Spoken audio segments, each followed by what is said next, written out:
ना पायात चप्पल, ना अंगावर महागडी वस्त्रे. सुरकुतलेल्या चेहऱ्यावर केवळ एक निरागस हास्य.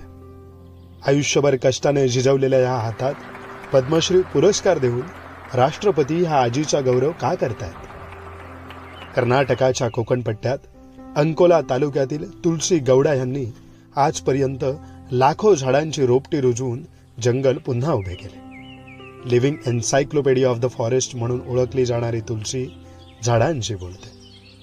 जंगलात कधी, कसे, कुठे आणि नेमके कोणते झाड लावावे याचं एखाद्या पर्यावरण तज्ज्ञालाही मागे टाकेल इतके ज्ञान तिला आहे.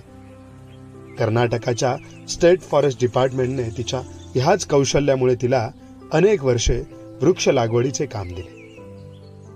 तिने लावलेल्या रोपट्यांची आज हजारो वृक्ष बनले आहेत. जग क्लायमेट चेंजच्या विळख्यात सापडले असताना जल, जंगल आणि जमीन हेच जीवन मानून जगण्या